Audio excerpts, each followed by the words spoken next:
เพราะว่าพระเจ้าได้ให้ทุกสิ่งแก่เราแล้วพระเจ้าได้ให้ทุกสิ่งแก่เรา Jesus give us His all Thank you, Jesus. พระเยซูคริสต์สละแผ่นดินสวรรค์ลงมาเกิดเป็นมนุษย์ยอมรับเอาความผิดบาปของมนุษย์มาแบกใช้ตัวเองตายที่ไม่กางเขนเพื่อไถ่โทษแก่มนุษย์เพิ่นให้เฮาหมดทุกอย่างคำถามก็คือว่าเฮาได้ให้ทุกอย่างแก่พระองค์แล้วหรือยังโคโลไซบทที่1ข้อ16เพราะในพระองค์พระเจ้าได้ทรงสร้างสรรพสิ่งอื่นทั้งในฟ้าและเทิงแผ่นดินโลกสิ่งที่ตาเห็นและตาบ่เห็นจะเป็นพระที่นั่งเหนืออนุภาพเป็นผู้ปกครองหรือผู้มีอำนาจสิ่งทั้งปวงเหล่านี้แม้พระเจ้าได้สร้างขึ้นโดยทางพระองค์และสำนักพระองค์ส Hallelujah. ร้างขึ้น Amen. โดยทางพระองค์และสำนักพระองค์ Amen. พระเยซูคริสต์สร้างเขามานี่นะมาเดี๋ยวนี้ LCC ที่เขานั่งทั้งกันเนี่ยสร้างมาเพื่อพระเยซูคริสต์เลย Amen. ขอ เพื่อ ให้ เวียน พ งา ระ น เยซูได้ ของ รับ ผม เกีย ก็ รติ เป็นสร้างมาเพื่อผู้ใดคนหนึ่งพี่น้องอย่างแบบพวกเขามักมีความสับสนในการพบกับความมืดมนแห่งชีวิตเขาอ่านมีคำถามกับพระเจ้าว่าพระองค์ต้องการสิ่งใดแท้กับเขาเขาจะเห็นสิ่งใดแล้วเพื่อพระองค์ซึ่งความจริงแล้วพระเจ้าก็ต้องการสิ่งใดจากเขาจักอย่าง Amen.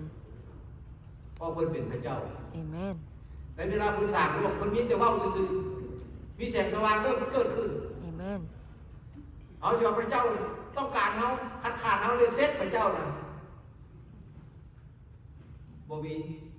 เพิ่นบ่ต้องการอย่างจากเขา True. ถ้าเพิ่นบ่ทรงต้องการอย่าง For จาก us เขา to live in peace in Him. สั่นเอาสิเฮ็ดแนวไหนสั่นน่ะ Thank you, Jesus. เอาสิอยู่ให้เพิ่นเฮ็ดเวียกบ่สิ Jesus. เอานี่มี forgive แน us. วที่ต้องเฮ็ดได้มีแนวต้องเฮ็ดพระบัญญัติ2บทที่10ข้อ12 13ชาวอิสราเอลเอ้ยบัดนี้จงฟังสิ่งที่พระเจ้าพระผู้เป็นเจ้าของพวกท่านต้องการให้ทานทั้งหลายเฮ็ดคือให้ยำเกรงพระผู้เป็นเจ้าและเฮ็ดทุกสิ่งตามที่พระองค์ทรงบอก นี่ Amen. ในหน้าที่เขาอันนี้นะเฮ็ดทุกสิ่งตามที่พระองค์ทรงบอกให้ฮักและขับไส้พระองค์ด้วยสุดจิตสุดใจให้ประพฤติตามคำสั่งทั้งปวงของพระองค์ซึ่งข้าพเจ้ากำลังบอกพวกท่านในมื้อนี้เพื่อประโยชน์ของท่านทั้งหลาย ขอบคุณพระเยซู สิเฮาเฮ็ดที่เนี่ยเม็นเพื่อประโยชน์เฮาไหนสิ่งที่เฮาได้มาเป็นความของพระเจ้าสิ่งมันตกในเฮาถ้าเฮาบ่เฮ็ดเฮาบ่ได้อาจารย์บอกว่าคนบ่เฮ็ดเวียกบ่ต้องกินเว้าปานอาจารย์ซินดี้เลยนี่คันบ่เฮ็ดก็บ่ต้องกินก็แม่นอันนี้มันก็พี่เฮาในนี่เลยต้องเฮ็ดตามสิ่งที่พระองค์ได้ทรงบอกเพื่อหยังเพื่อผลประโยชน์ของท่านทั้งหลายและ ข เพื่ อ อบ ผล คุ ประ ณ โยช พ น์ ระ ของ เย เรา ซู นี่แหละคือสิ่งที่พระองค์ได้บอกให้เราเฮ็ดต่อพระองค์นี่คือการมอบทุกสิ่งแก่พระองค์คือการมอบทุกสิ่งในเฮาให้กับพระองค์แต่บางครั้งว่าโอ้ยมันเกินไปเลยท่านอย่างนี้เนาะแน่นอนพวกเขาคือมนุษย์มันเป็นการยากในเวลาที่เรากำลังภาคภูมิใจในผลงานของเราในความสำเร็จของเราเขาก็จะอวดเนาะเขาก็จะอวดได้จังหน่อยกันโอ้ยกันบ่เป็นผู้ดีจ้างนี่ก็บ่ได้เนาะสมาชิกก็ว่าคันไปโบสถ์นี่อาจารย์บ่มีจอบไหนนี่ไปซอยเด้แทนที่สิไปฮู้จักพระเจ้าเพื่อเขาเองเพื่อเขาเองเอเซเคียลบทที่36ข้อ26ได้ว่าในนี้เขาจะให้จิตวิญญาณใหม่แก่เจ้าเขาจะเอาใจแข็งเหมือนหินออกเจ้าไปและเอาใจคนใส่ให้ใหม่ใจที่แข็งกระต้านใจที่บ่เชื่อฟังพระเจ้าเสียงบอกและเอาใจมนุษย์เข้าไปในเขาอีกคำหนึ่งก็คือว่าเนื่องจากพวกเขาได้กลายเป็นคนที่เห็นแก่ตัวจนเกินไปจนพวกเขาบ่สนใจต่อไผหมดแต่เห็นทุกอย่างเพื่อความสุขของเขาเองในเวลาที่พวกเขามกมุ่นอยู่กับการเห็นแก่ตัวนั้นพวกเขาบ่ลืมคืนว่าแม่นไผกันแท้ท ที่เป็นผู้กำซาตานชีวิตของเขาพี่น้องที่ทำแต่พระเจ้าทำงานตามแผนการและเป้าหมายของพระองค์เองสำคัญที่สุดคือพวกเขาจะเข้าไปอยู่ในเครือลำเดียวกันกับพระเจ้าหรือบอกพระคัมภีร์ที่กล่าวต่อไปนี้คือคัมภีร์ที่พัวพันกับตัวนี้โรคบทที่8ข้อ28พวกเขาพูดแล้วว่าพระเจ้าทรงห่วงกับคนทั้งหลายที่อักพระองค์เพื่อให้เกิดผลดีทุกอย่างคือคนทั้งปวงที่พระองค์ได้ทรงเอิ้นไว้ตามพระประสงค์ของพระองค์1เปโตรบท4ข้อ11เพิ่นว่าผู้ใดกล่าวก็ให้กล่าวเหมือนกล่าวพระธรรมของพระเจ้าถ้าผู้ใดเป็นผู้บริการก็ให้ใส่ก็ให้บริการทับใส่เหมือนกับผู้กำลังที่พระเจ้าได้ทรงโปรดประทานให้เพื่อว่าพระเจ้าจะทรงได้เกียรติในการทั้งปวงโดยทางพระเยซูคริสต์สง่าราศีและฤทธานุภาพทรงมีแก่พระองค์สืบไปเป็นนิจทุกสิ่งเขาเฮ็ดเพื่อพระเจ้าอยู่เพื่อพระคริสต์ชีวิตถวายพระองค์เอเมนเอาอยู่เพื่อพระคริสต์จะเป็นหรือจะตายจะหัวร้อนหรือห้องไห้จะอยู่เพื่อจะหักจนหมดลมใจอาเมน To live or to die and to laugh or to cry Amen To live is for Christ to die is gain Amen To live to tell the world all the things He's done for me Hallelujah To live to sing the song of praise unto His name Praise the Lord อันนี้คือชีวิตของ May the พวก glory be all to the โย Lord ฮันบท today ที่14 tomorrow ข้อ and 1 forever อย่าให้ใจของท่านทั้งหลายวุ่นวายไปจงไว้วางใจในพระเจ้าได้ไว้วางใจในเฮาเหมือนกัน Amen สิปัญหาเกิดขึ้นเฮาวุ่นวายแต่พระเจ้าว่าพอต้องวุ่นวายเพิ่นบ่ให้เฮาไว้วางใจตัวเองได้บ่ล่ะจงไว้วางใจในพระเจ้าและไว้วางใจเนี่ยเฮาเหมือนกันฉะนั้นมีแต่2อย่างนี้ที่เฮาต้องไว้วางใจเฮาจะบ่ไว้วางใจในตัวเองทั้งหมดนี้คำเว้าเป็นคำเว้าที่ยากที่เฮาสิเฮ็ดตามเพราะพวกเฮาเป็นมนุษย์ที่เห็นแก่ตัวกันในฐานะเป็นมนุษย์เฮาบ่สามารถที่จะไว้วางใจในสิ่งหนึ่งสิ่งใดนอกจากตนเองได้ถึงแม้เฮาจะว่าเฮาได้ไว้วางใจในผู้นั้นหรือไว้วางใจในผู้นี้แต่ส่วนลึกของหัวใจแล้วเฮาก็ยังเฮ็ดตามแผนการของเฮาเช่นกันเฮาไว้วางใจในตัวเฮาไว้วางใจในสิ่งที่เฮาได้วางแผนดีมาแล้วดังนั้นเขาก็มักจะว่าแต่ข่อยยังต้องการที่จะเห็นสิ่งที่ข่อยวางแผนไว้แล้วอยู่หรือว่าคันบ่เห็นตามข่อยมันบ่เกิดแน่นอนจังได๋ก็บ่เกิดต้องเห็นตามแผนการที่ข่อยวางไว้เท่านั้นหรือว่าคันข่อยบ่ร่วมจ้างก็บ่เกิดพี่น้องเรียงแปลงหากพวกเขาบ่สามารถไว้วางใจในมนุษย์ที่เห็นด้วยตาเขาจะไว้วางใจกับพระเจ้าที่เขาบ่เห็นด้วยตาได้ยังไงย้อนเหตุนี้และพระเจ้าจึงทรงเป็นพระเจ้าของพระองค์เอง That's why God is God Amen เพิ่นบ่ไว้วางใจในมนุษย์พระเยซูคิดว่าเขาบ่เชื่อใจในมนุษย์จักคนเป็นที่ดังนั้นมันเป็นการยากแท้แต่ว่าพระเยซูคริสต์ได้เว้าอยู่ในมัทธิวบทที่11ข้อ34ว่าด้วยว่าแอกของเขาก็พอเหมาะภาระของเขาก็พอเบาดังนั้นในเวลาที่พระเยซูคริสต์ว่าเจ้ามีแบบภาระหนักมาหาเฮาอย่าทานนะความเศร้าเมื่อยเอาแบบของเขาแบบไปภาระของเขาก็เบาดังนั้นจะช่วยแบกเขาเองเป็นตามพระเยซูคริสต์แล้วพี่น้องได้อดทนเพราะว่าข้าพเจ้าได้กำไร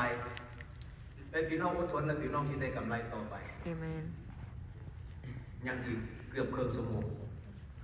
หรือว่ากลัวครึ่งชั่วโมงมันท้าย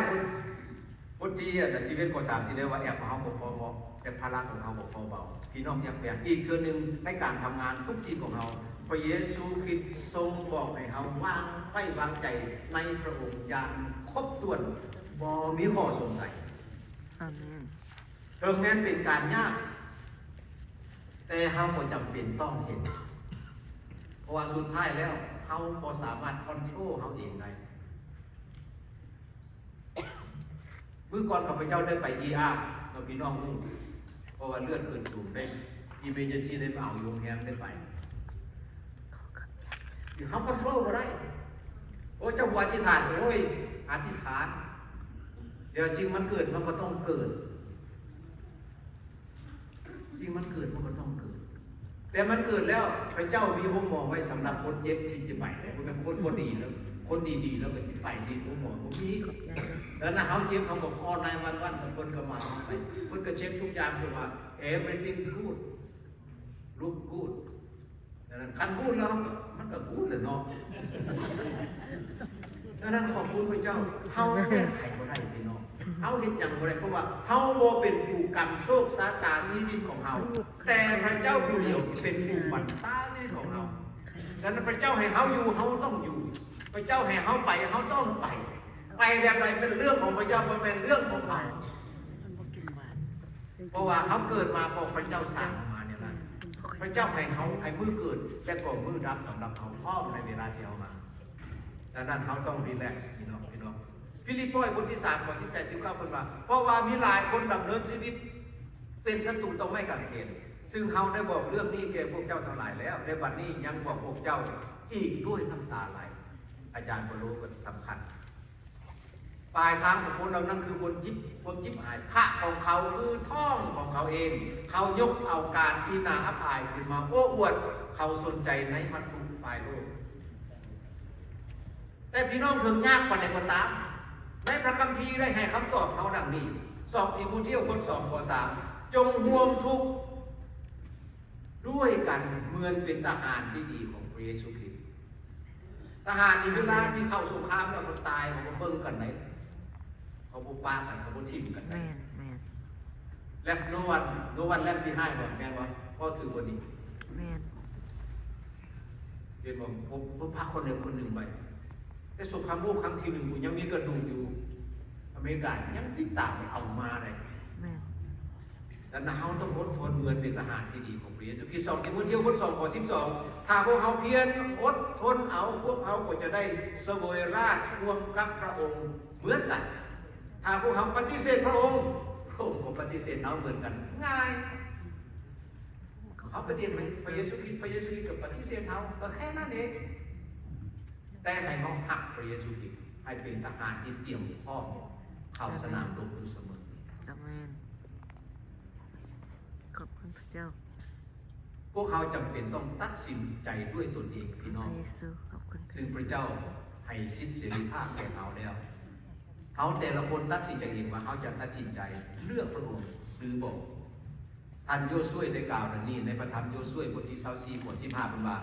และถ้าพวกเจ้าบ่เต็มใจจะบูรวัตพระเจ้าจงตัดสินใจในมื้อนี้ว่าพวกเจ้าจะบูรวัตผู้ใด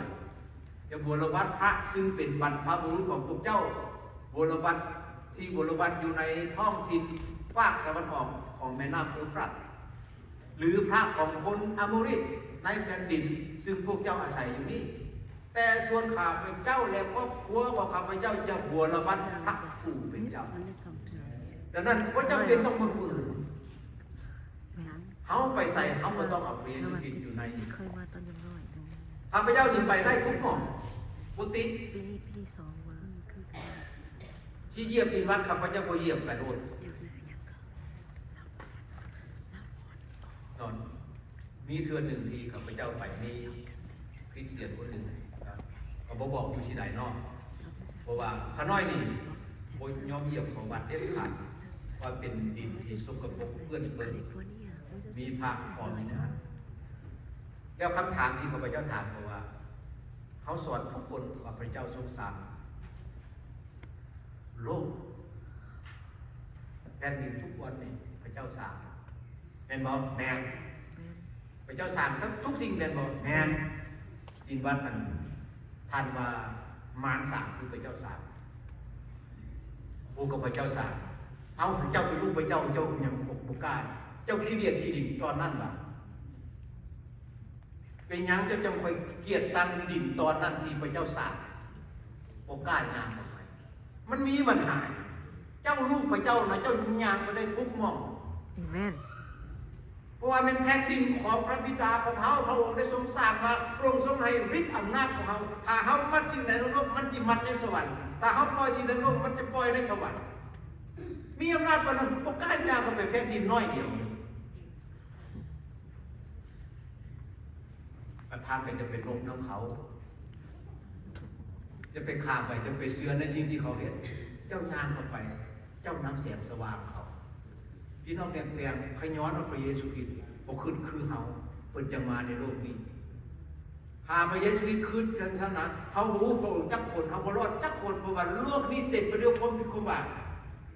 บ่มีคนชอบทำจักคนหนึ่งคนเดียวแม้ที่ในพระคัมภีร์ว่านั่นเนี่ยบ่มีคนชอบทำจักคนหนึ่งคนเดียวทุกคนในเหตุผิดบาปขาดจากพระราชนีของพระเจ้าข้าเจ้าของความบาปก็คือความตายของพระราชทานที่พระเจ้าคือชีวิตอันตลอดไปเป็นนิจ อาเมน ดังนั้นถามมันขึ้นคือว่าเขาบ่เหยียบไปนั่นเขาก็มารอดพระเยซูโอ้ยกูไปเหยียบไปหรอโลกอันนั้นโลกเปื้อนโลกเปื่อยโลกแห่งความผิดบาปโลกดำมืดเขาก็มารอดในเวลาที่เขารอดแล้วพระเยซูคิดไปเนี่ยจงไปบัดนี้ดิบ่แม่นว่าจงเบิ่งหน้ากันแล้วตีกันเด้อบ่เพิ่นว่าจงไปออกไปสู่ชาวโลกประกาศข่าวประเสริฐเรื่องของพระเจ้าไปทั่วโลกเจ้าสิไปทั่วโลกไหนถ่ายเจ้าตีอยู่บอกว่าว่านั่นค่อยไปว่านี่ค่อยไปพี่น้องแคบแปมเขาต้องเปลี่ยนแนวคิดอันที่สี่ที่มันเถิดบนว่า what is the core of your ministry จุดศูนย์กลางในการรับใช้พระเจ้าของท่านคือนั่นไหนพระธรรมมาระโกบทที่8ข้อ34-38พระองค์ทรงเอิ้นประชาชนกับสาวกมาและทรงถามว่าถ้าผู้ใดอยากตามเอามาพระคำตอนนี้คริสเตียนหลายคนก็บ่อยากฟังแต่ว่าเป็นพระธรรมที่ดีที่สุดถ้าผู้อยากตามเอามาให้ผู้นั้นตัดสิทธิ์ของตนเสียและทับแบกให้กางเกณฑ์ของตนที่ตามมาเพราะว่าผู้ใดอยากซอยชีวิตของตนในพ้นผู้นั้นจะเสียชีวิตถ้าผู้ใดจะเสียชีวิตเพราะเห็นแก่เอ้าคือเห็นแก่พระเยซูคริสต์และเห็นแก่ข่าวประเสริฐคือสิ่งที่พระเยซูคริสต์ได้ประกาศผู้นั้นก็จะซอยชีวิตในพ้นเพราะถ้าผู้ใดจะได้สิ่งของทั้งหมดโลกแต่ต้องเสียชีวิตอันแท้จริงของตนผู้นั้นจะได้ประโยชน์อันใดหรือผู้นั้นจะนำเอาสิ่งใดไปแลกเอาชีวิตอันแท้จริงของตนมาด้วยว่าถ้าผู้ใดจะรับอายของเขาและถอยคำของเขาในส่วนชีวิตนี้ซึ่งประกอบด้วยการหมดสัตย์คือการชั่วให้บุตรมนุษย์ก็จะมีความละอายในผู้นั้นและเมื่อบุตรมนุษย์มาด้วยพระสง่าราศีแห่งพระบิดาและด้วยฝูงเทวดาตนบริสุทธิ์พระคัมภีร์ตัวนี้เห็นให้หลายคนก็ยากพี่น้องที่รักแพงพวกเขาพากันฉลองวันอีสเตอร์เขาถือว่าเป็นวันไซสนะไล่พิษแห่งความตายบ่มีฤทธิ์อีกและจะบ่มีอำนาจใดๆสามารถพาพวกเขาไปจากประหัตของพระเจ้าออกจากความหักของพระเจ้าได้แต่เขาจะรู้ว่าพระเยซูคริสต์ทรงกระทำการทั้งหมดในเวลาเพิ่นมาอยู่ในโลกนี้ก็เพื่อพวกเขาทั้งนั้นบ่แม่นเพื่อพระองค์เองเลยแต่แม่นเพื่อท่านและเพื่อข้าพเจ้าพระองค์ทรงนำความจริงมาประกาศในเวลาที่พวกเขาหลงทางพระองค์ทรงเปิดให้เขาเห็นทางที่ไม่ด่างแทนนั้นพระองค์ได้ทรงทำเอาความทุกข์ทรมานทุกอย่างแทนเขาห่างกายของพระองค์ถูกทรงคึงไว้ระหว่างโลกและสวรรค์ใส่ประกายของพระองค์ในการที่ให้เขาไต่เต้าขึ้นสู่สวรรค์ผ่านทางประกายของพระองค์ดังนั้นพระองค์ต้องการแห่งเหตุก็คืออย่างเฮ็ดทุกสิ่งเพื่อพันน้ำของพระองค์และเพื่อข่าวประเสริฐเรื่องของพระองค์เฮ็ดทุกสิ่งเพื่อถวายเกียรติแด่พระองค์เฮ็ดทุกสิ่งเพื่อเรื่องข่าวประเสริฐและความพ้นทีมาจากพระองค์ดังนั้นข้อมินิสทรีของข้าพเจ้าตั้งแต่ได้มาข้าพเจ้าเอาตอนนี้ก็เพราะว่าบ่มีผู้ใดอยากซอยชีวิตของตนให้พ้นผู้นั้นจะเสียชีวิตแต่ผู้ใดจะเสียชีวิตเพราะเห็นแก่เฮาและเห็นเพื่อข่าวประเสริฐผู้นั้นก็จะซอยชีวิตให้พ้น anything for his sake and for the sake of the gospel ดังนั้นเขาเห็นอย่างตัวอย่างถามสองอันเขาเห็นในนี้พระเยซูคริสต์ได้ทำเกียรติบอกคันบอกมันต้องเป็นเห็นเมื่อยล้าคันว่าแมน yes เห็นโลดคนอื่นบ่มักบ่สนเขาเห็นเพื่อถวายเกียรติแด่พระเยซูคริสต์อันที่หนึ่งเห็นทุกอย่างเพื่อถวายเกียรติแด่พระเยซูคริสต์อันที่สองเพื่อข่าวประเสริฐ anything for his sake and for the sake of the gospel ข่าวประเสริฐได้ประกาศบอกคือข้าพเจ้าว่าแล้วเจ้าย้ายอาหารการกินให้ทั่วบ้านทั่วเมืองแต่ว่าข่าวประเสริฐบ่ได้เว้าจ้างความบ่มีผู้ใดทำความเพิ่นเลยมันบ่มีประโยชน์คนที่บ่รู้จักพระเจ้าเขาก็เห็นคือกันดังนั้นสำหรับข้าพเจ้าแล้วมีได้สองอย่างในเวลาที่นำแลมลาวอเมริกันมิชชั่นพาร์ทเนอร์ชิพไปประเทศลาวเขามีสองอย่างก็คือว่าหนึ่งเพื่อพระเยซูคริสต์สองเพื่อข่าวประเสริฐไปเทอร์ทมิตรนี่พบกับความยุ่งยากเพราะว่าเขาให้เอาพระคัมภีร์เข้าไปในตอนนั้นบ่เกิน1 หัวบ่เกิน1 หัวแล้วอาจารย์ชินี่ก็มีข้อแม่อีกแต่ผู้นี้ก็ยากเลยมีข้อแม่อีกกันไปเมืองลาวนี่คันบ่มีดอกไม้มาต้อนรับนี่บ่ไปเลยเกิดมันคือขี้ดื้อแท้เอาไปเลยว่าโอเคหมดเอาไปอีเมลกลับขึ้นไปบอกว่าให้จื้อเลยอาจารย์โลว่าเขาเป็นคนทุกข์สนิทเขาเป็นคนทุกข์สิไปหาคนยิวเขาก็เป็นยิวไปหาต่างชาติเขาก็เป็นต่างชาติเพื่อจะได้บางคนในพวกเรานั้นให้เชื่อในพระเยซูคริสต์เชื่อในพระเจ้า ขอบคุณพระเจ้า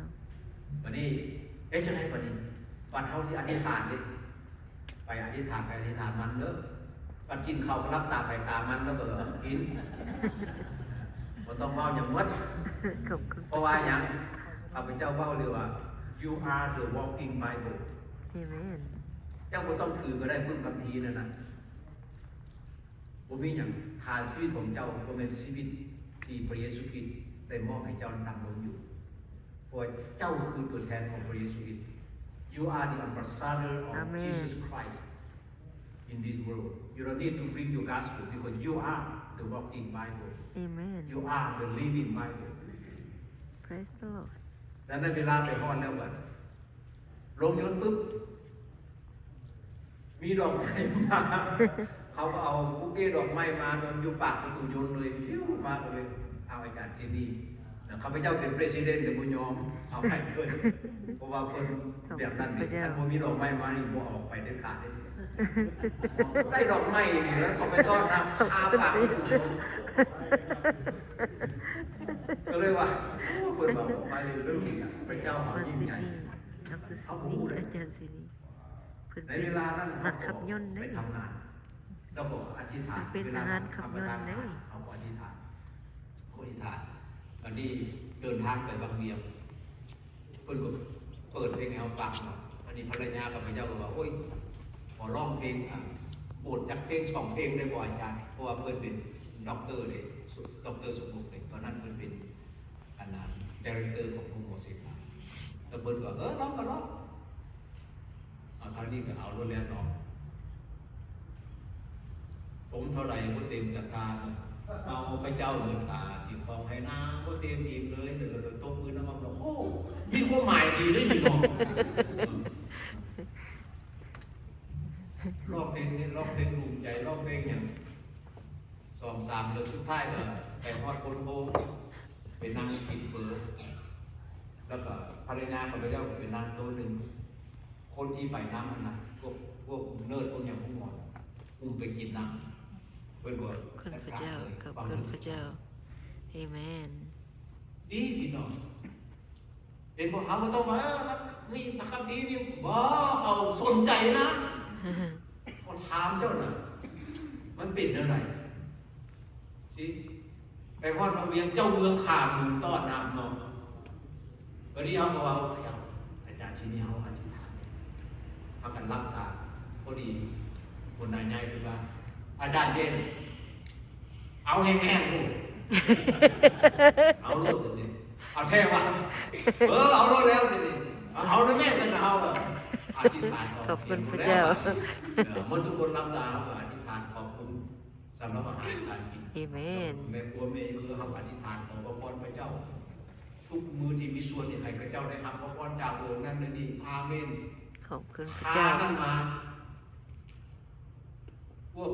ด็อกเตอร์พวกเนิร์สพวกอย่างที่ไปน้ำเอานะการบริหารของผู้อื่นเขา ขอบคุณพระเจ้า ไปเสียหวง เป็นนั่งที่คนร่วมกันร่วมพันร่วมนีแล้วบนนาแพทย์คือสิคนอาจารย์ปันไดเสียที่ฐานเป็น ขอบคุณพระเจ้า ขอบคุณพระเจ้านะ สู้ใครเบิร์ดเลยนะอาจารย์ที่นี่อธิษฐานกันนะเพิ่นกดใส่เลยดังนั้นเขาลืมเนี่ยเขาลืมว่าเขานี่ต้องอธิษฐานเขาจะก่อนเขาจะกินเขา เอเมน แล้วเขาเห็นคนดีของเขาแล้วดังนั้นเขาก็เอาคนเขามาเฮียนอยู่ในเขตของข้าพเจ้า3-4 สุดด็อกเตอร์มาเฮียนอยู่ห้องหมอที่เป็นสมาชิกข้าพเจ้าแล้วพวกที่มาเขามาหาพระเจ้ามันเขาเห็นมันมาทางนี้เขาว่ารัฐบาลให้อาจารย์เท่าไหร่ก็อาจารย์เพราะเขาคิดว่าคริสเตียนนี่คือภาคส่วนหนึ่งของ CIA ต้องมีเงินเดือนจากรัฐแล้วก็มีวันจิตนางมีมันเวลาเขาถวายน้องอาจารย์ก็ว่านั่นแหละนี่อยู่พระธาตุเงินเดือนอาจารย์เงินเฮ็ดเวียกทุกสิ่งทุกอย่างนี่เงินไปโบราณโยหันมา ขอบคุณพระเจ้า เข้าใจแล้วบาทนี้เข้าใจแล้วตะกี้เขาก็เข้าใจแล้ววันนี้เขาถือเฮียนคำพีอยู่ตามบ้านตามเมืองแล้วมันพาเขาไปวันนี้ไปบนของเขาตลอดผู้ที่บ่อยากให้เขาเห็นขึ้นไปเพื่ออาจารย์ใหญ่ พระเยซูได้นำพา แล้วเขาก็จำเป็นต้องไปแล้วเขาก็ได้เพราะว่า we may offended their belief their faith แล้วอาจารย์ตอนนั้นอาจารย์ associate pastor อาจารย์ก็ว่า it doesn't matter because I bring them in the name of Jesus เอเมน I bring them into the church so they need to study Bible เอเมน they need to learn เพราะว่าอาจารย์เขาอะนะเพื่อนเป็นคนต่างประเทศเนาะเพื่อนเป็นคนอเมริกาเพื่อนของย่านที่ไปกระทบกระเทือนความเชื่อของพวกศาสนาอื่นเอามาบอกก็คอยเอาเขามาในนามของพระเยซูคริสต์คอยต้องให้เขาเรียนพระคัมภีร์นำคอย เอเมน แล้วมาว่าเขาคอไปเองไปบูชน้ำเขานะ ขอบคุณพระเจ้า อาจารย์เป็นพูดว่าวันถิ่นไปพวกคนน้อยไปน้ำเลือไป ขอบคุณพระเจ้า ไป เอ เรียน เมน ร้องเพลงร้องอย่างแล้วสุดท้ายเขาก็พักพูดเรื่องของพระเจ้า เอ มี เม แต่เวน ลาตามยื่นไปแล้วเขาไปไม่ได้เพราะว่าขั้นเขาไปตำแหน่งเขาตรงๆหมด แมน นั้นพี่น้องยังแปลของพระเจ้าจุดใจกลางในการทำไส้พระเจ้าของเราต้องให้มันมีผมหมายความว่าเห็นยังไงเห็นไปนะเพราะต้องมี แมน สำหรับข้าพเจ้า anything for His sake and for the sake of the gospel that's it คันเฮ็ดไปแล้วพระเยซูคริสต์น้ำซื้อของพระเยซูคริสต์บ่ได้รับเกียรติข้าพเจ้าบ่เห็นเห็นไปแล้วข่าวประเสริฐบ่ได้ประกาศข้าพเจ้าบ่เห็นหลังจากนั้นผมรู้ว่าตัวเองเห็นบ่ได้ไอ้ประเทศลาวเห็นแบบนั้นบ่ได้จะค่อยเข้าไป LEC จะค่อยเข้าไปหาอาจารย์คำสอนดังนั้นเขาเป็นผู้สปอร์ตคนไทยคนเฮ็ดผมหมายความว่า ขอบคุณ คอ พ ย ระ ไป เจ้า แล้วคอยต้องเฮ็ดคอยบ่เฮ็ดบ่ได้คอยก็อยากยืนเทศอยู่หันคนนี้ได้ชิไปอยากเทศเลยเนาะ ขอบคุณพ พ ระ ระ เจ้า เจ้าต้องการให้เจ้าเป็นคนของพระเยซูคริสต์แล้วมีคนเว้าแทนเจ้าเขาฮู้วิธีเว้าอีก เอเมน แล้วนั้นเขาก็เลยหยุดบ่เกี่ยวเรื่องมินิสทรีของเขาเองอย่างนั้นไปแต่เรื่ององค์หมอแนวเดียว ขอบคุณ การ พ ประ ระ กา เจ้า ศข่าวประเสริฐเอาซัพพอร์ตพวกลูกโคเชิญข้าเจ้าเห็นข้าเจ้าเห็นดีที่สุดดีกว่าเราดังนั้นเรื่องงานผมไปได้พี่น้องอย่าสู้ไปอยากเห็นด้วยตนเอง ขอบคุณพระเจ้า ไปสมทบให้ผู้ที่เขาเฮ็ดอยู่หันให้เขาเฮ็ดแล้วเมื่อเขาไปเฮ็ดเขาไปสร้างปัญหาให้เขาสร้าง แม่ ปัญหาเกิดขึ้นเขามาอยู่ที่เขาที่คุก แม แบบนี้ น นะ แมนแมน แล้วเขาสิวานอะไรเขาสิซอยเขาก็ซอยบ่ได้ดังนั้นจำเป็นพี่น้องแล้วนั่นคือการร่วมไม้ร่วมมือซึ่งกันและกัน ขอบคุณพระเจ้า ยังอีกเดี๋ยวอีกจาก15 นาทีจิตจงให้กำไรพี่น้องผ่านนาทีแล้ว ขอบใจขอบใจ คำถามเขาว่าเขาเห็นอะไรคือพนาม ได้กำไรพวกเรา อันที่หนึ่งตั้งชิดตัวเองแบกไม่การเขียนของตนและตามลูกไป อันนี้จงรู้นะเขาเป็นคริสเตียนเขาเป็นคนผู้มีสิทธิ์แล้วเพราะพระเยซูคริสต์ต้องตั้งชิดตัวเองเสียแล้วแบกไม่การเขียนและตามเข้ามา ที่เขาบ่มีสิทธิ์เขากลายเป็นขี้ข้าของพระเยซูคริสต์ ขอบคุณพระเจ้า เขาบ่มีสิทธิ์ข้าทาสบ่มีสิทธิ์สิไปเว้าให้เจ้านายนั่นนี่บ่ได้มีแต่เฮ็ดตามคำสั่งของเจ้านาย Praise God เจ้านอนรับอยู่ดีคันเจ้านายบ่ลุกได้ลุก Amen ไปซื้อเฟอร์ให้ได้ไปใหม่แล้วต้องได้ใส่ถ้วยมาให้เจ้านายกินเจ้านายกินแล้วมันเหลือไม่อยากกินกินแล้วก็ไปล้างถ้วยดิแล้วนอนซะจำคอยได้นอนอันนั้นคือข้าทาสถ้าเขาถือว่าเขาเป็นข้าทาสของพระเยซูคริสต์เขาต้องตัดสิ้นสิ่งต่างๆเสียไปให้พระเยซูคริสต์เป็นเจ้านายให้พระเยซูคริสต์ใส่เขา ขอบคุณพ และ ระ เมื่อ เย ใส่ ซู เห็นแล้วเดียว เพราะว่าอย่างมันจะดีสำหรับเขา Amen ในชีวิตของข้าพเจ้าตั้งแต่เสื่อมพระเยซูคริสต์มาฮอดเวลานี้ข้าพเจ้าผู้ดีโรคบทที่14ข้อ7ข้อ8ในพวกเขาบ่มีผู้ใดมีชีวิตเพื่อตนเองฝ่ายเดียวและบ่มีผู้ใดตายเพื่อตนเองฝ่ายเดียวด้วยว่าถ้าเราทั้งหลายมีชีวิตอยู่ก็อยู่เพื่อพระผู้เป็นเจ้า Amen และถ้าเขาตายก็ตายเพื่อองค์พระผู้เป็นเจ้า Amen เหตุฉะนั้นถ้าเขามีชีวิตหรือตายก็ดีเขาจะเป็นคนขององค์พระผู้เป็นเจ้า Amen ชีวิตเขาจะเป็นหรือจะตายจะโมโลกหรือไม่เขาก็จะต้องเขาเลือกไปกินแนวเดียว Amen ข้าพเจ้าเสนอทาง หรือจะตายจะหัวล้อหรือร้อง หา ไห้ ยาก จะอยู่เพื่อจะหาจนหมดดวงใจ หนึ่งเรียนคำพีร์ข้าพเจ้าก็ได้บอกให้ท่านอ่านคำพีร์เลย เฝ้าเรื่องของพระอง เรียน ค์ คำพีร์ จะอยู่เพื่อห้องเพลงสรรเส โย ริญ ซุยคนที่ พระ ยืน นาม ของแป พ ด ระองค์ อย่าลืมพระคำของพระเจ้าจักเถื่อเจ้าต้องเรียนรู้จักเพื่อพระธรรมนั้นทุกมื้อทุกคืนแต่ต้องตั้งใจปฏิบัติตามถ้อยคำที่เขียนไว้นั้นแล้วเจ้าจะได้รับผลสำเร็จในทุกวิธีทางพร้อมทั้งมีความเจริญก้าวหน้าขึ้นด้วยเอเมน Amen อันนี้เป็นคำสัญญาของพระเจ้า จงเรียนรู้จากพระธรรมนั้นทุกมื้อทุกคืนแล้วจะสำเร็จทุกวันทุกทีที่เจ้าไปเจ้าจะสำเร็จเจ้าจะรุ่งเรือง ขอบคุณพระเยซู เรียนคำพีร์สองอธิษฐาน Amen ฟิลิปปีบท4ข้อ6อย่าทุกข์ร้อนใจด้วยสิ่งใดเลยแต่จงทูลเรื่องความปรารถนาของพวกเจ้าทุกอย่างต่อพระเจ้าด้วยการไหว้วอนด้วยการอ้อนวอนขอพร้อมกับการขอบพระคุณ Amen การอธิษฐานคือลมหายใจเข้าออกของคริสเตียน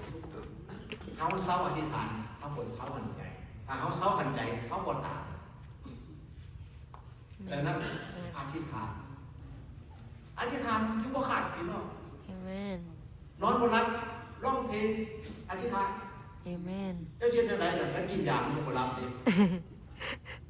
คันขึ้นไปอื่นก็บ่ได้เจ้าสิขึ้นเอาโลกจังเอาโลกบ่ได้เจ้าขึ้น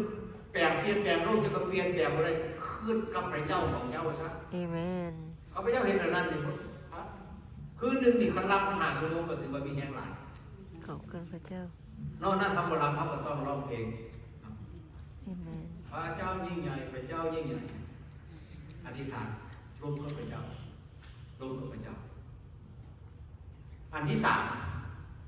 เป็นพยาน Amen เขียนคัมภีร์อธิษฐานเป็นพยาน Amen เพราะท่านเป็นผู้กู้พระเจ้า เพราะท่านเป็นผู้มีความเชื่อเรื่องของพระเจ้าท่านควรเป็นผู้ทำกิจที่มีประสบการณ์เกี่ยวกับการได้รับการสัมผัสจากพระเจ้า ดังนั้นท่านควรเป็นพยานเรื่องของพระองค์ต่อคนอื่นได้ท่านควรเป็นพยานที่มีชีวิตของพระเจ้าในท่านแต่เพิ่มมื้อนี้ท่านก็สามารถบอกได้ว่าท่านเคยมีประสบการณ์กับพระเจ้าเลยพอได้รับการสัมผัสจากพระเจ้าเลยท่านจะเป็นเอาอย่างไปเป็นพยานการเป็นพยานที่ดีที่สุดคือการเป็นพยานของตัวเองเราเพื่ออาจารย์เทคอนขึ้นมาเป็นพยานเรื่องของตัวเองเลย ขอบคุณพระเยซู เรื่องของอื่นนี่เขาพูดจักอยู่แต่เขาพูดจักแค่ต่อเรื่องของเอง Amen เขาเองเป็นผู้ได้รับการสัมผัสจากพระเจ้า So true เขาเองเป็นผู้ได้รับพระพรจากพระเจ้า Amen เขาเองในเวลามีปัญหาพระเจ้าได้ทรงช่วยเขา Amen เขาเป็นพยานเรื่องของเขานั้นมันดีเพราะว่าเขาเว่าความจริง Amen ถ้าเกิดความจริงแล้วเขาหู้โลดพระเจ้าขี้ตัวละ Amen และนั้นสำคัญพี่น้องท่านมีประสบการณ์อย่างใดกับพระเจ้าที่ท่านว่าเป็นพระเจ้าแห่งความรัก เป็นพระเจ้าผู้ทรงฤทธานุภาพเป็นพระเจ้าแห่งจักรวาลเป็นพระเจ้าผู้ทรงพระชนอยู่แต่หากท่านบ่มีประสบการณ์สิ่งใดหมดบ่ได้ทำการสัมผัสจักอย่างจากพระเจ้าในเวลาที่ท่านเล่าเรื่องของพระเจ้าพี่น้องคือว่าใครจะเชื่อท่านเป็นผู้แรกที่ได้รับพระพรจากพระเจ้า ขอบคุณพระเจ้า ดังนั้นท่านเล่าได้กิจการบทที่1 ข้อ 8แต่ท่านทั้งหลายจะได้รับพระราชทานฤทธิ์เดชเมื่อพระญาณบริสุทธิ์จะเสด็จมาถึงท่านและพวกท่านจะเป็นพยานฝ่ายเฮาในกรุงเยรูซาเล็มตลอดทั่วแผ่นยูดาห์กับแผ่นซามาเรียและจนถึงที่สุดปลายแผ่นดินโลก อาเมน อันนี้เลยพระวิญญาณบริสุทธิ์สำคัญถ้าบ่มีพระวิญญาณเฮาเว้าบ่ได้และเฮาเว้าก็บ่มีประสิทธิภาพบ่มีฤทธิ์อำนาจว่าความเว้าที่มีฤทธิ์อำนาจคือความเว้าที่พระวิญญาณบริสุทธิ์ได้นำออกไป อาเมน แต่คำเว้าจะเข้าไปสู่หูของคนเข้าไปในชีวิตจิตใจของคน อาเมน แล้วก็ build up refresh their spirit ดังนั้นเขาจะได้สิ่งดังกล่าวนั้นอันที่ 4นมัสการที่เรียนกับดีอธิษฐานเป็นพยานไปนมัสการ อาเมน เอเบรบทที่10 ข้อ 25อย่าประกาศประสูติเหมือนอย่างคนลามคนเคยปานนั้นแต่จงมุ่งใจกันดีกว่าเก่าอีก ขอบ เพ คุณ ราะ พ ท่า ระ นทั้ เจ้าง หลายก็รู้อยู่แล้วว่าวันนั้นได้ใกล้เข้ามาแล้ว อาเมน ข้าพเจ้าคิดว่าวันนั้นใกล้เข้ามาอยู่ดีเลยเขาเบิ่งเหตุการณ์ที่กำลังเกิดขึ้นในโลกนี้วันนั้นใกล้เข้ามา แมน ให้เขาเตรียมพร้อมให้อยู่ใกล้พระเจ้าตลอดเวลาการนมัสการเป็นสิ่งสำคัญในชีวิตของคริสเตียน อาเมน คริสเตียนที่มีความเชื่อในพระคริสต์ทุกคนต้องมีโบสถ์เพื่อห่วงกับใครคนทั้งหลายของพระเจ้าในการนมัสการการนมัสการจะเป็นทำการนมัสการส่วนตัวการนมัสการห่วงกับใครคนของพระเจ้าคือในเวลานี้เขานมัสการร่วมกันต้องทำเป็นประจำเป็นกิจวัตรประจำวันของคริสเตียนจะต้องขาดแต่วันอาทิตย์ทุกมื้อเขานมัสการพระเจ้าได้ด้วยส่วนตัวของเขาเขาเข้าหาพระเจ้าด้วยตัวของเขาเองวันอาทิตย์เขาก็ไปร่วมกับคริสเตียนที่เขาสำคัญอยู่เรามีหาอย่างนี้เรียนคำพีอธิษฐานเป็นพยานไปนมัสการให้การถวายบาตร เก่งสบายอาเมน ตัวนี้ยากพี่น้องยังแพ้ท่านจำเป็นต้องมีการถวายเพื่อท่านจะได้รับ ขอบคุณ ถ้าเขาบ่ให้เขาก็บ่ได้รับการถวายคือการถวายร่างกายจิตใจถวายเวลาถวายทรัพย์สินแล้วเท่ากับมอบทุกสิ่งทุกอย่างนั่นคือการถวาย อาเมน บ่แม่นมอบอันเดียวเลยมอบทุกสิ่งทุกอย่างมอบถวายแก่พระเยซูคริสต์ อาเมน เพราะพระเยซูคริสต์ได้ให้เฮาหมด He gave His all อาเมน so we need to give our all the same เนาะมันเป็นแบบนี้พี่น้องคือกันกับว่าเฮาเข้าห้างขายเครื่องไป grocery store เฮาได้จับกระตาพระเยซูคริสต์คือผู้ที่จับกระตาเวลาเพิ่นรอเวลาเพิ่นก็จับเครื่องนั้นมาใส่กระตาใส่ไปแล้วไปฮอดว่าเช็คเอาท์เพิ่นสิเช็คเอาท์เอาประมาณไล่นี่ไล่เลยเท่านี้พระเยซูคริสต์ว่าเท่าไหร่เป็นติหมดนี่เท่าไหร่เนี่ยคนทั้งหมดข่อยหัวมาอยู่กระตาหมดเท่าไหร่มันนานได้วันนึงเลยเท่ากับชีวิตเจ้าอ้าวมันบ่เวลาวันเป็นว่าเกี่ยวกับเงินเลยทั้งหมดนี่พอกับชีวิตราคาพอกับชีวิตเจ้าแต่พระเยซูคริสต์ว่าไงโอเคเอาเลยปล่อยพวกนี้ไปผ่านไปเลย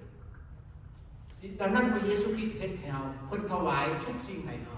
ขอบคุณ ม พ อบ ระเย ให้ ซู เฮาต้องมอบให้ทุกอย่างแก่พระเจ้าอยู่ในกระตาที่เพิ่นเรียบร้อยเอาไปแล้วเพิ่นก็ใช้ชีวิตของเพิ่นตายไทยคาเป็นคาไทยของพวกเฮาจะได้รับผลรอดพ้นนี้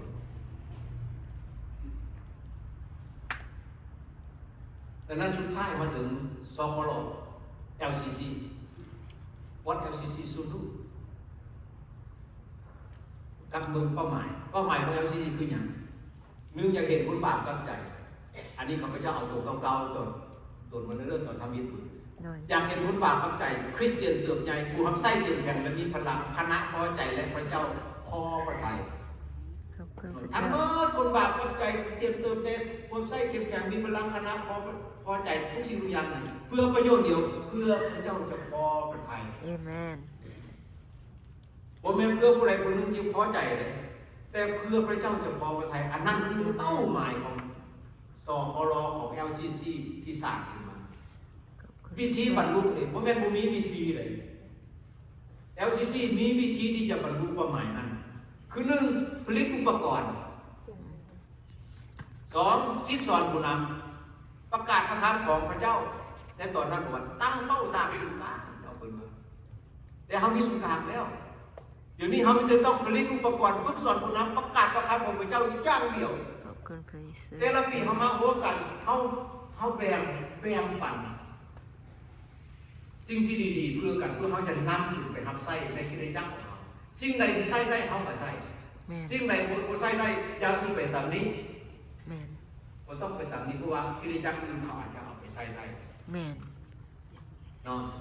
อันนั้นคือเป้าหมายของ LCC พี่น้องแยกแยะ LCC ถึงสร้างขึ้นและเดินทางมาถึงปีนี้ปีที่42 LCC บ่ได้เกิดมาโดยบังเอิญแต่พระเจ้าได้อนุญาตให้เกิดขึ้น ขอบคุณพระเจ้า พระองค์ได้เป็นผู้สร้าง LCC ขึ้นด้วยพระองค์เอง เพื่อพระองค์เอง เอเมน ถึงแม้จะล้มพระองค์ก็ดึงขึ้นมาให้ลุกขึ้น ขอบคุณ ผ่านการล้มลุกคลุกคลานถึง42 ปีพวกเขาก็บวชขอบคุณพระเจ้า ผู้รับใช้พระเจ้าอยู่ใน LCC รุ่นหนึ่งผ่านไปรุ่นใหม่ก็เข้ามา เอเมน ผู้นำสมาชิกพากันเดินตามสิ่งที่พระเจ้าได้มอบหมายให้และนั่นนับมาหลายปีสคล LCC เป็นของพระเจ้า เอเมน ถึงศิลากว่านี้พระเยซูคริสต์ว่าเขาจะสร้างคริสตจักรของเขาขึ้น อันนี้คือหน้าที่ของเขาทุกคนที่จะต้องเบี้ยวอัพสร้างสคลสร้าง LCC นั้นให้เป็นกลุ่มหนึ่งที่สามารถประกาศพระคำของพระเจ้าเป็นอันหนึ่งอันเดียวกัน เอเมน บ่มีผู้ใดเสื่อมลื่นไปบ่มีผู้ใดเก่งลื่นไปบ่มีคริสตจักรใดเข่งกว่าไป แมน เฮาจงแข่งกันในการประกาศข่าวประเสริฐเอาคนบาปกลับใจ เอเมน ให้คริสเตียนของเฮานั้นเติบใหญ่ ขอบคุณพระเจ้า ให้ผู้รับใช้ในคริสตจักรมันเข้มแข็งแข่งกันอย่างนั้นเฮาออกไปเฮาสนับสนุนซึ่งกันและกันอธิษฐานคือกันและกันอย่าสุเดียวเอ้ยตัวนั้นบ่ได้เรื่องเอ้ยอาจารย์เจ๊เห็นหยังไงมันนะพวกเรสเตเรียนเนี่ยพวกลิเบอรัล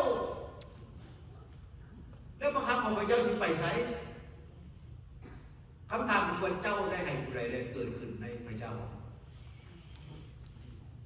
พระเจ้าได้ให้เจ้าเป็นมินิสทรีแบบนั้นบ่หรือพระเจ้าให้เจ้าไปเฮ็ดให้คนบาปกลับใจดังนั้นอย่าสู่ไปตำหนิหรือว่าเจิดพี่น้องของตนเองเลย เอเมน หน้าที่ของเขาคือออกไปประกาศ ให้คนที่ผู้จักพระเจ้า ให้ผู้จักพระเจ้า ให้ได้หักรวมคน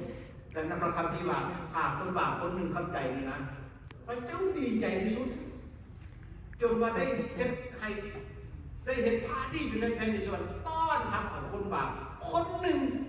กลับใจ อาเมน นั้นคำถามสำหรับเขาในเวลานี้ก็คือว่า มาฮอดมือนี้ท่านให้ตักคนได้เสือพระเจ้าพบท่านถ้าขาดชอบพี่น้องชอบมาชอบให้ได้ยากบ่ได้ก็หาได้คนหนึ่งเพราะว่าพระคัมภีร์ว่านี่คนบาปคนหนึ่งกับกลับใจนี่นะแม่นแผ่นดินสวรรค์จะเปิดดอกเฮ็ดพาดีต้อนรับคนบาปคนนั้นถ้าท่านชี้นำพี่น้องของท่านแล้วบ่มีประโยชน์เลยวันขึ้นไปหาพระเยซูคริสต์ว่านั่นไหนมานี่ข่อยสิเลือกลูกแกออกจากลูกแป้พี่น้องอย่าลืมเลยลูกแกกับลูกแป้นี่เป็นคนมาหมดน้ำกันนี่ล่ะลูกพระเจ้ามันทุกคนเลยบ่แม่นว่าลูกแป้นั่นบ่ฮู้พระเจ้าเลยบ่แม่นเป็นหยังจะว่าซั่นเพราะว่าแต่พระคัมภีร์บอกว่าเขาเฮ็ดคือกันคันเห็นอึดหิวเขาก็เลี้ยงคันเจ็บเขาก็ไปเยี่ยมยามคือกันนี่พวกลูกแม่บอกว่านั่นคอยเห็นว่าได้พระเยซูคริสต์ ว่าอายุใส่เบิ้งคอยชิเบิ้งกันนะรีคอร์ดคอยคนนึงเบิ้งไปมามันคือบ่เห็นเพราะว่าพวกเจ้าจดไว้ในปึ้มของพวกเจ้าเองเฮ็ดเพื่อตัวเองบ่แม่นเฮ็ดเพื่อพระเยซูคริสต์วันนี้ลูกแกว่าข้าน้อยคือบ่ได้เฮ็ดอย่างเลยบ่ได้เฮ็ดแล้วของพระเจ้าบ่ได้จดเฮ็ดไปโลดเฮ็ดไปโลดคืออาจารย์เนี่ยคนขึ้นมาว่าบ่มีผู้ใดเฮ็ดได้ยะแม่นดีจ้ะพอเฮ็ดเพื่อพระเจ้าพระเจ้าเฮ็ดเท่านั้น That's what you need if God know what you are doing that's the best the other it doesn't matter they are not God God know who you are Yep. God in the know heart. who you are and what you do Amen. Amen. ดังนั้นพี่น้อง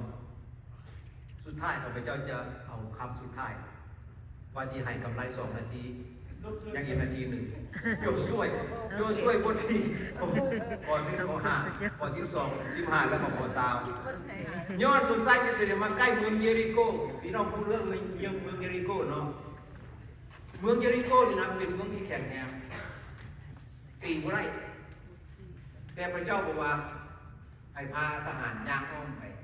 ย่างอ้อมเมืองซื่อตีห้องเปล่าออกไปบอกกับทหารจะว่าเฮามันตีซึกได้มาหน่วยมาฟ้อนน้ำบุญเลยสิแต่ว่าต้องเห็นพระเจ้าบอกในนั้นแต่ละมือบัดมือสุดท้ายให้ย่างอ้อมแล้วห้องสุดท้ายให้ห้องขึ้นละแฮมห้องขึ้นกำแพงเมืองเจือนดังนั้นปัญหาท่านจะแก้ได้ถ้าท่านฟังคำของพระเจ้า Amen. และจงจำเสมอว่าฝ่ายมนุษย์ก็เหลือกำลังที่จะเห็นได้แต่ฝ่ายพระเจ้าเห็นได้ทุกสิ่งในมัทธิวบท19ข้อ26ขอสนุนใจที่ท่านข้าแต่พระเจ้าในเวลานี้พวกข้าพระองค์ทั้งหลายจะจากที่นี่ไปขอให้พระคำของพระองค์และสติปัญญาของพระองค์ได้เข้าทำงานอยู่ในชีวิตจิตใจของพวกข้าพระองค์ทุกคนด้วยขอให้พระคำของพระองค์ได้ฟังของพระนายอยู่ที่ส่วนลึกของหัวใจทุกคนและให้พวกข้าพระองค์พร้อมที่จะยอมเดินตามพระคำของพระองค์ขอทรงช่วยให้จิตวิญญาณของพวกข้าพระองค์ได้สรรหาพระองค์โดยสุดจิตสุดใจสุดกำลังบนพื้นของพวกข้าพระองค์ขอพระวิญญาณบริสุทธิ์ของพระองค์ได้ทรงนำพาให้พวกข้าพระองค์ได้รู้เห็นความจริงได้ทำการสัมผัสจากพระองค์ได้สามารถผ่านทางอุปสรรคทั้งปวงแห่งชีวิตไปได้ขอสิ่งนี้พระองค์ได้ทรงกระทำในพวกข้าทั้งหลายเพื่อเป็นการถวายเกียรติแด่พระองค์พระองค์เจ้าข้าพวกข้าพระองค์ขอมอบทุกสิ่งทุกอย่างโดยสุดใจกับพระองค์อธิษฐานในพระนามแห่งพระบาทเยซูคริสต์เจ้า Amen. Amen. Amen. เจ้าอวยพรเด้อ พี่น้องขอเพิ่มเติมก่อนพี่น้องสิลงไป